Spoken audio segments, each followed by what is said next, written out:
has been your greatest lesson, I guess, you've learned, and we're in the middle of 2018. What's been your greatest lesson you've learned? That life changes, and nothing stays the same. And you need to learn how to embrace change and know that there's a reason for it. What does that mean? Help me understand that. It's just we get so stagnant and set in certain ways, and as you go through life, you get very complacent. And complacency, you think, is extremely comfortable, whether it be in your career, whether it be in your children leaving and experiencing different things and not being home anymore.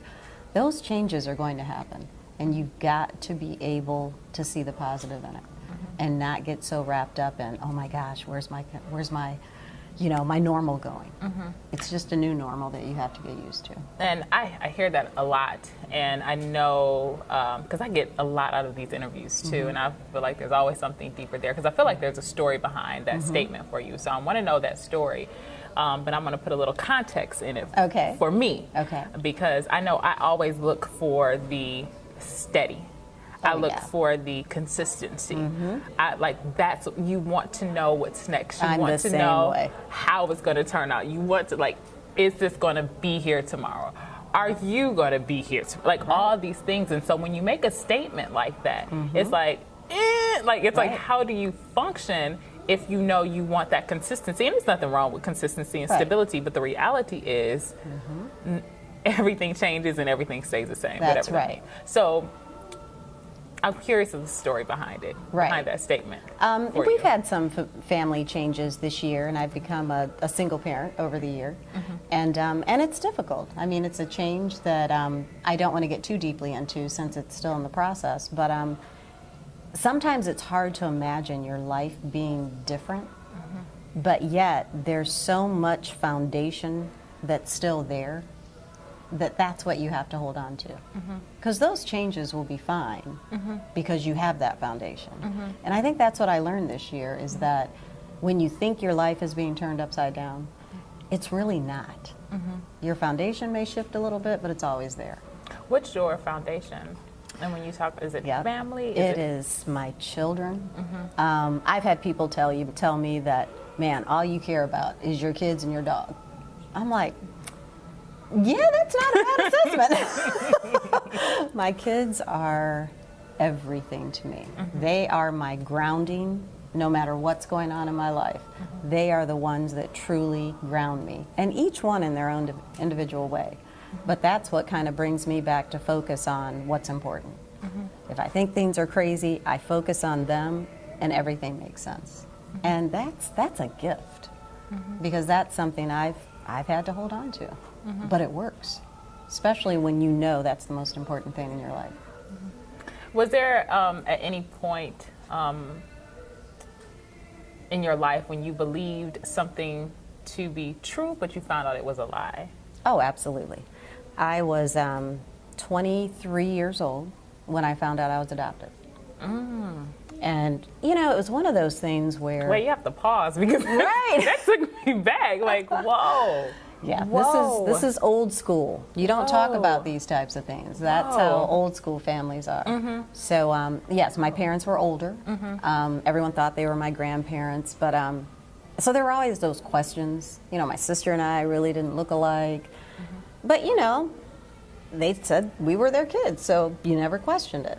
And I found out my mother had already passed away. She passed away when I was 19, and my dad when I was 26. And at 23, my dad told me that your mom probably should have told you a long time ago, and he let that out. And I really applaud him for that, because my dad was a very quiet man. My mother ruled our house. I think he was even afraid of her.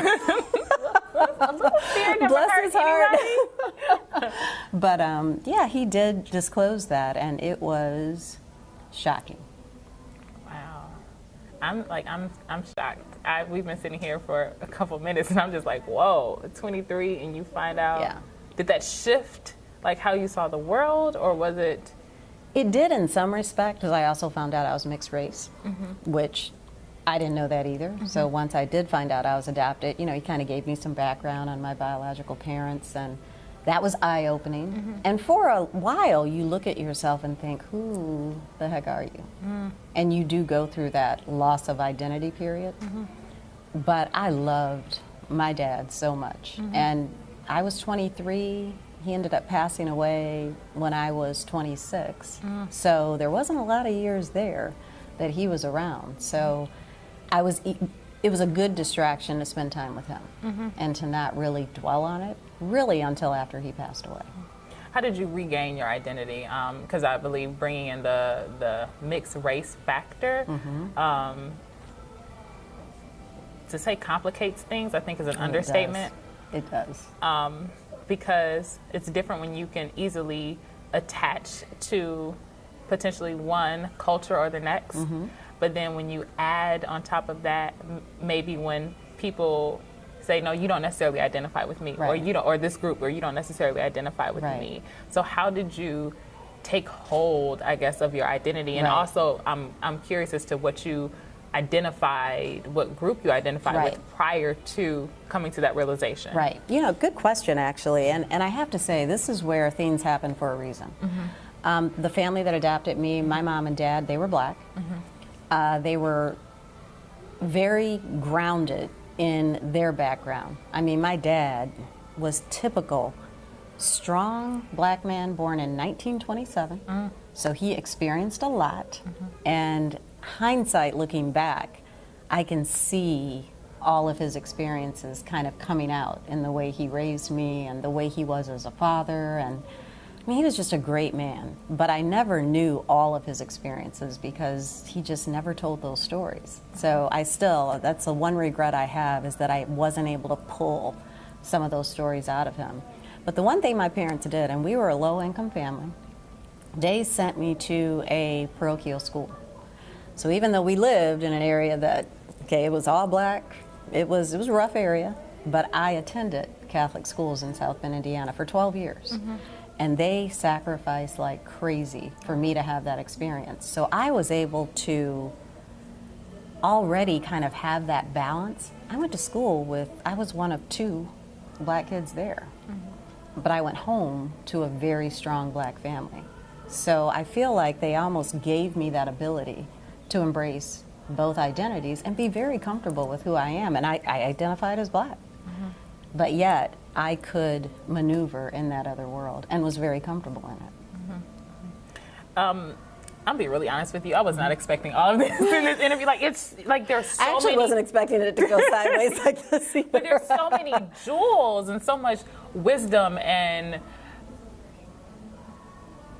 what I'm feeling. I know you're a mom of 3 kids, but it's just like there's so much greatness in you that I'm seeing. That's humbling. But even when you talk to a lot of different people and you hear their stories and you see their passion and you see how genuine they are, but your transparency blows me away. And then even just your perspective, coming out of the gate. Thank you. You came out the gate no judgment. I'm not here to judge. Right. And also the confidence of this is how I run my life. Yeah, that's all you can do. This is how I run my life, and I'm thankful and I'm grateful that you're here and that you're sharing on Good Girl Radio. Thank you.